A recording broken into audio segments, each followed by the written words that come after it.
strawberries at saka candies. Yay! Salamat! Sa akin na wala? Aba, syempre, meron. Ang gusto ng plato eh. Masaya ka ba? Alam mo na gagawin mo, ha? Kasunod pang gamit na yata ito eh. Ang daming pasalubong ni nanay. Bibing, ano yan? Mga pasalubong ni nanay. Sobrang sarap. Masarap yan eh. Pingi ako. Ay, hindi pwede. May gamot to eh. Nakadamot mo naman. Beng, pumarito ka. May pasalubong pa ako sa'yo. Ay, sige po, Nay! Dami niya pagko. Ang naiwan ni Bibing.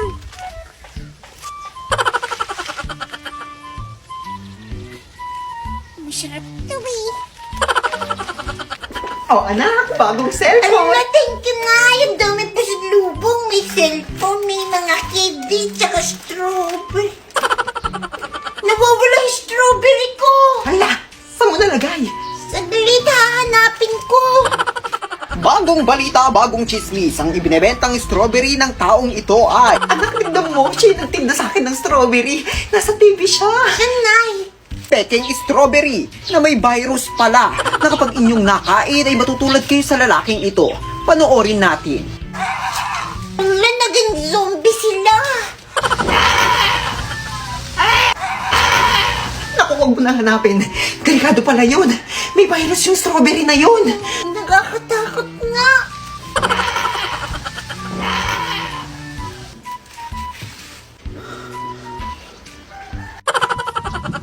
Sobrang sarap ng strawberry. Butog. Alam, butog, huwag mong kakainin yung strawberry. May virus yan. Titikman! Sure! Dahil nga mahilig tayo sa candy pero sa ngayon hindi mo tayo pwede kumain ng mga matitigas na candy dahil sa braces na to. Bumili ako ng soft candy! Ang tawag sa mga candy na to ay pudding cube soft candy. Nabasa ko lang. So kapag pumupunta na supermarket, hindi ko maiwasan tumingin sa mga candy dahil favorite ko nga yung mga candy. Tapos natagpuan ko nga itong dalawang to.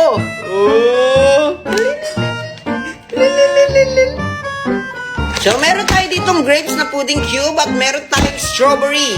Ano gagawin? Titikman! Siyempre, di mawawala ang pag-rate at pag-judge natin sa dalawang to dahil judgmental tayo. Kung napapansin niyo itong isang to, nagilitan ko na pero hindi ko pa siya natikman. Nagilitan ko lang. Dami kasi napapansin eh. Pero ngayon, tutuloyan na natin siyang gilitan dahil titikman na natin siya. Opo. Shit! At syempre para fair, gigilitan na rin natin tong isa. Shit! Dahil nga nabuksan na tong dalawang pasnayang candy na to, oras na para tikman! Unahin natin tong strawberry. Okay, eto na.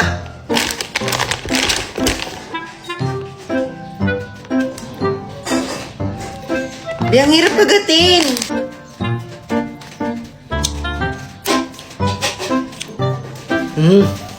Masarap siya. Lasa siyang strawberry.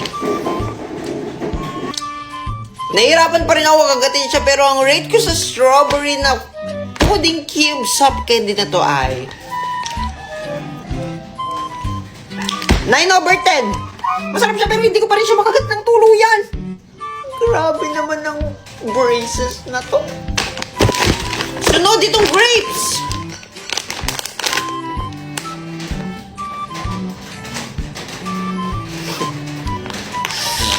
Bakit di ko makagat? Pero masarap siya. Nasa siyang grapes. Ay, so ang rate ko dito sa grapes pudding cube ay 9/10 kasi masarap pa rin yung lasa niya. Sisip-sipin! Titikman! Shit! Ano na naman to? Papagastos ako sa series na to, be! Nabudol na naman ako ni candy daw! Grabe naman ang pag-uugali! Sweet and salty sampalok!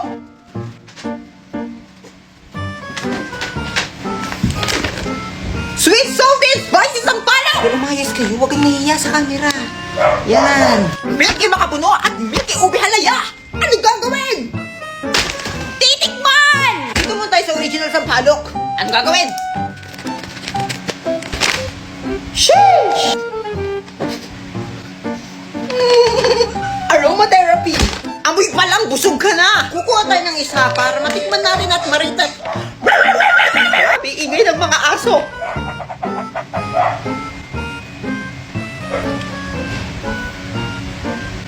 Uy! Parang lilipad ka na sa langit sa sobrang sarap! Uy!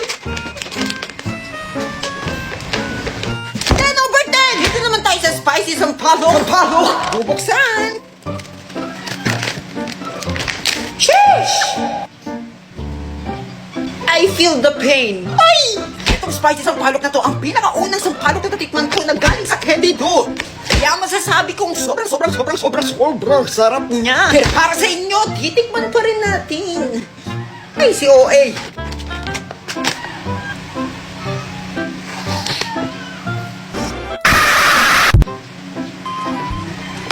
Infinity out of 10! Sumasabog sa sarap, sumasabog sa anghang.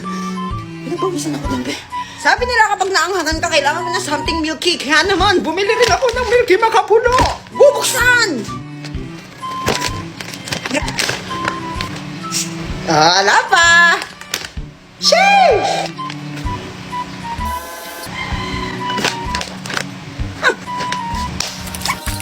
Nakaka-addict! Para kang anghel na bumaba sa langit kasi hindi ka natanggap sa langit eh. Infinity out of 10. Kahit isang timba kayang ubusin sa isang araw. May isa pang flavor! Sheesh! Bubuksan! Sheesh! Hindi ako fan ng mga pagkain may ube flavored kineso, pero titikman natin ito. Okay, I'm a fan. Ay! Sinasabi ko sa inyo, be. Bumili na kayo dito! Infinity out of 10! Kung cravings nyo ay something na matamis o mga candy matatamis, ito na ang sign. Bumili na kayo! Uy, Mars, bumili ka na sa palok. Sweet and salty, melting spicy. Milky makapuno, milky ube halaya. Bili na kayo dyan, makapuno kayo dyan, makapuno kayo. Ito ang pupuno sa pagkukulang ng mga jowa nyo. Ay! Zero! Bumili na kayo! Nasa yellow basket yan! Go! Titikman! Sheesh! Wala! Baka nadurog na! Buksan na natin! Sheesh!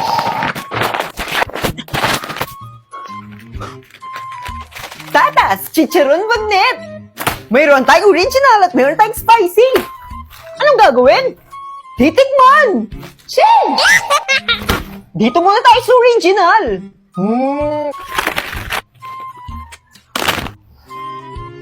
Bango! Amoy chicharon!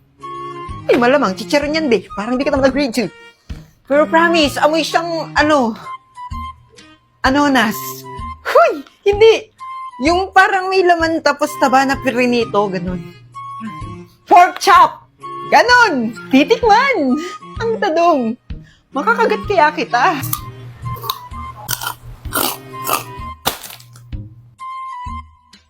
Grabe, sobrang sarap mo naman.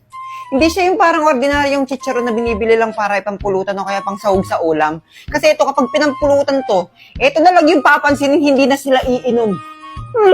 Tapos kapag sinahog to sa ulam, ay, sobrang sarap ng ulam! Parang di na grade 2. Geo. Infinity out of 10! Shit! Sige naman natin kung mapapalaban tayo sa kanilang spicy flavor. Alam niyo, sobrang hilig ko sa spicy flavor. Kaya pag binigo mo ako, i-zero kita. Sheesh! Amoy pa lang. Amoy mauubos ko na sa isang upuan ko lang. Ay, si OA. Titikman! Alam niyo, hindi kayo mapapasigaw sa sobrang anghang kasi para sa akin, sakto lang yung anghang niya. Mapapasigaw kayo sa sobrang sarap. Infinity out of 10! Cheers! Huwag papahuli sa pagbili. Check out nyo na. Nasa Yellow Basket yan.